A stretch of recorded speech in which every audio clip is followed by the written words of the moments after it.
तो बच्चों, कैसे हैं आप सब। आज शास्त्रीय द्वितीय खंड की कक्षा लेने जा रहा हूं और कल हमने इस कक्षा के तहत चर्चा की थी निबंधकार आचार्य रामचंद्र शुक्ल के बारे में। रामचंद्र शुक्ल का जीवन परिचय हमने जाना था और उसके अलावे हमने उनका एक निबंध देखा था, भाव या मनोविकार।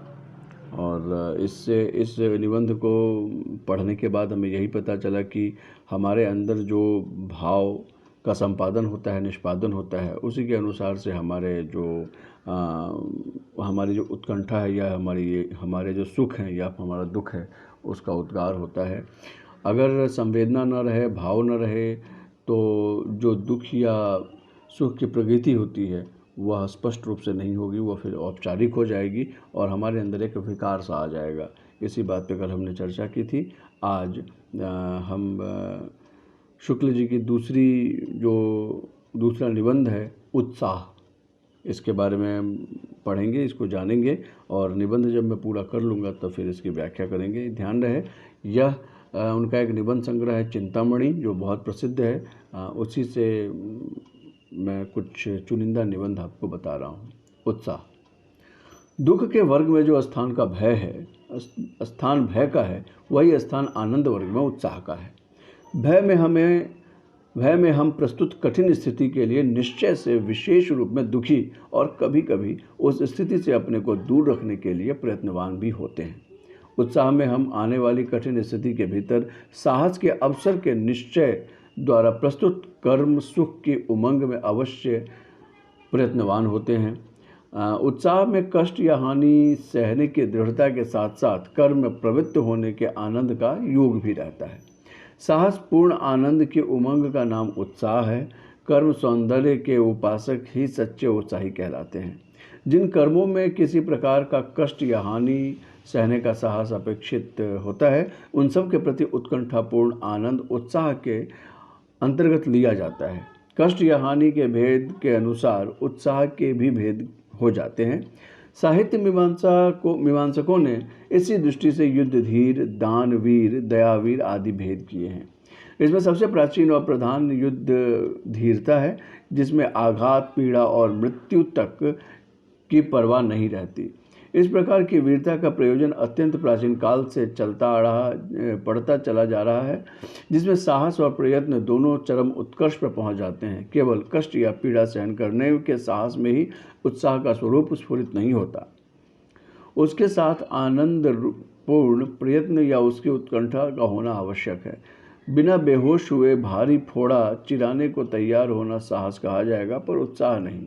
इसी प्रकार चुपचाप हाथ पैर हिलाए घोर प्रहार सहने के लिए तैयार रहना साहस और कठिन से कठिन प्रहार सहकर भी जगह से न हटना धीरता कही जाएगी। ऐसे साहस और धीरता को उत्साह के अंतर्गत तभी ले सकते हैं जबकि साहसी या धीर उस काम को आनंद के साथ करता चला जाएगा जिसके कारण उसे इतने प्रहार सहने पड़े हैं। सारांश यह है कि आनंदपूर्ण प्रयत्न या उसकी उत्कंठा में ही उत्साह का दर्शन होता है। केवल कष्ट सहने से निश्चेष्ट साहस ही नहीं, धृति और साहस दोनों का उत्साह के बीच का एक संवरण होता है। दानवीर में अर्थ त्याग का साहस अर्थात कारण होने वाले कष्ट या कठिनता सहने वाले की क्षमता अंतर्निहित है। दानवीरता तभी कही जाएगी जब दान के कारण दानी को अपने जीवन निर्वाह में किसी प्रकार का कष्ट या कठिनता न दिखाई दे। इस कष्ट या कठिनता की मात्रा या संभावना जितनी ही अधिक होगी, दानवीरता उतनी ही ऊंची समझी जाएगी। पर इस अर्थ त्याग के साहस के साथ ही जब पूर्ण तत्परता और आनंद के चिन्ह न दिखाई पड़ेंगे, तब तक उत्साह का स्वरूप न खड़ा होगा। युद्ध के अतिरिक्त संसार में और भी ऐसे विकट काम होते हैं जिनमें घोर शारीरिक कष्ट सहना पड़ता है और प्राण की हानि तक की संभावना रहती है। अनुसंधान के लिए तुषार मंडित अभ्रवेदी अगम्य पर्वतों की चढ़ाई, ध्रुव देश का या सहारा के रेगिस्तान का सफर, क्रूर बर्बर जातियों के बीच अज्ञात घोर जंगलों में प्रवेश इत्यादि भी पूरी वीरता और पराक्रम के कर्म हैं। इसमें जिन आनंदपूर्ण तत्परता के साथ लोग प्रवृत्त हुए हैं वह भी उत्साही है। मनुष्य शारीरिक कष्ट से ही पीछे हटने वाला प्राणी नहीं है। मानसिक क्लेश की संभावना से भी बहुत से कर्मों की ओर प्रवृत्त होने का साहस उसे नहीं होता। जिन बातों से समाज के बीच उपहास, निंदा, अपमान इत्यादि का भय रहता है, उन्हें अच्छी और कल्याणकारिणी समझते हुए भी बहुत से लोग उनसे दूर रहते हैं। प्रत्यक्ष हानि देखते हुए भी कुछ प्रथाओं का अनुसरण बड़े बड़े समझदार तक इसलिए करते चले आते हैं कि उनके त्याग से वे बुरे कहे जाएंगे, लोगों के बीच उनका वैसा आदर सम्मान न रह जाएगा। उसके लिए मान ग्लानि का कष्ट शारीरिक क्लेशों से बढ़कर होता है। जो लोग मान अपमान का कुछ भी ध्यान न करके, निंदा स्तुति के कुछ भी परवाह न करके किसी प्रचलित प्रथा के विरुद्ध पूर्ण तत्परता और प्रसन्नता के साथ कार्य करते नजर आते हैं, वे एक ओर तो उत्साही और वीर कहे जाते हैं, लेकिन दूसरी ओर बेहया भी कहे जाते हैं। किसी शुभ परिणाम की दृष्टि रखकर निंदा स्तुति, मान अपमान आदि की परवाह न करके प्रचलित प्रथाओं को उल्लंघन करने वाले वीर या उत्साही कहलाते हैं।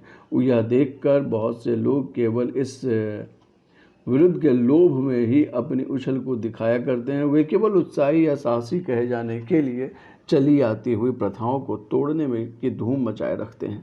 शुभ या अशुभ परिणाम से उनसे कोई मतलब नहीं रहता। उनकी ओर उनका ध्यान लेश मात्र भी नहीं रहता। जिस पक्ष के बीच उनकी सुख्याति का वे अधिक महत्व समझते हैं, उसकी वाहवाही से उत्पन्न आनंद की चाह में वे दूसरे पक्ष के बीच निंदा या अपमान की कुछ परवाह नहीं करते।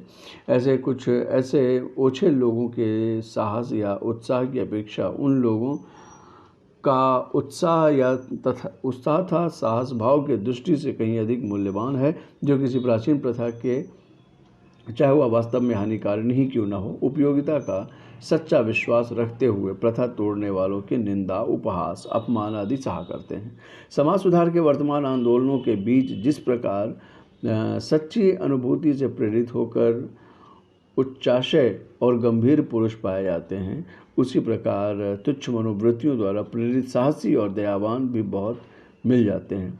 मैंने कई बिछोरों को और लंपटों को विधवाओं की दशा पर दया दिखाते हुए उनसे पापाचार के लंबे चौड़े दास्तान हर दम सुनते रहे हुए पाया है।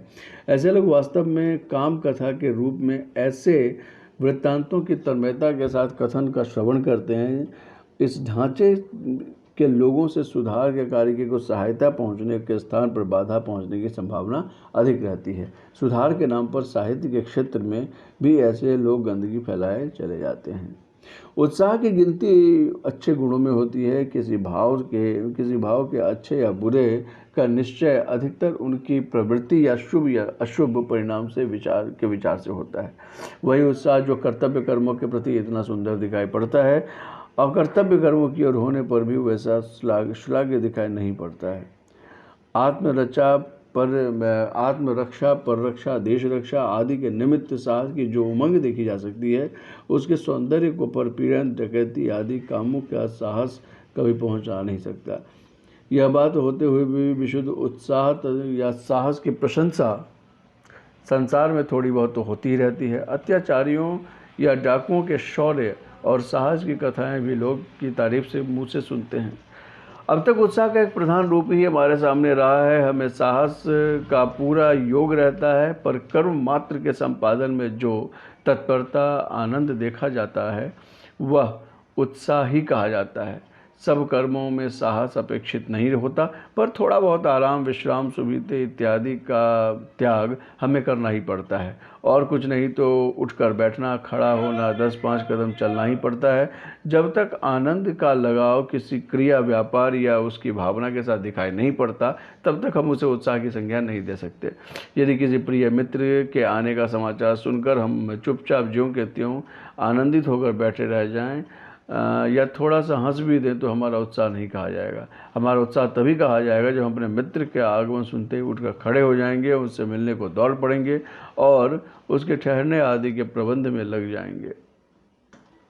प्रसन्न इधर उधर आते हुए दिखाई देंगे। प्रयत्न और कर्म संकल्प उत्साह का नामक एक नित्य लक्षण है।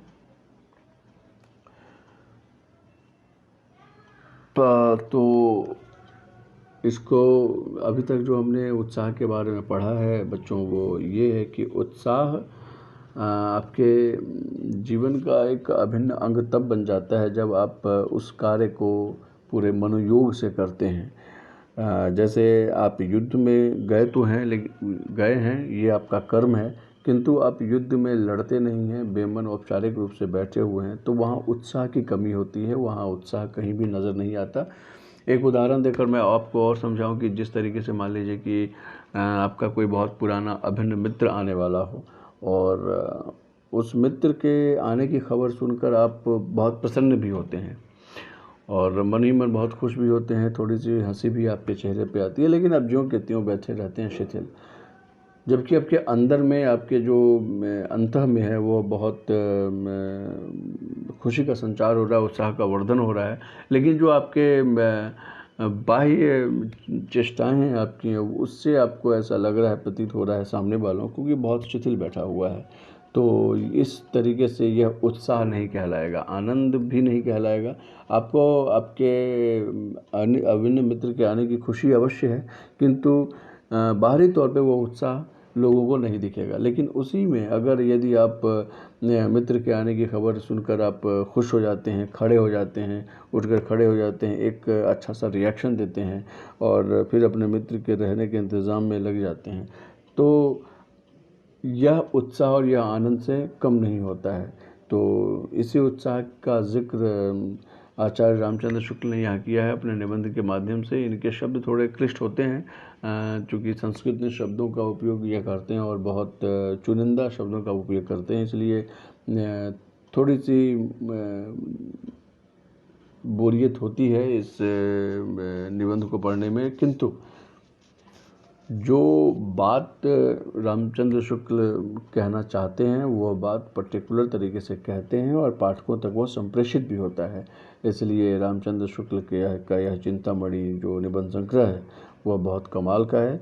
हम कल फिर से मिलेंगे और कल देखते हैं कि फिर हम कौन सा एक नया निबंध लेकर आ सकते हैं और उस पर हम कैसे डिस्कशन कर सकते हैं। तब तक के लिए स्वस्थ रहें, आबाद रहें। बहुत बहुत धन्यवाद।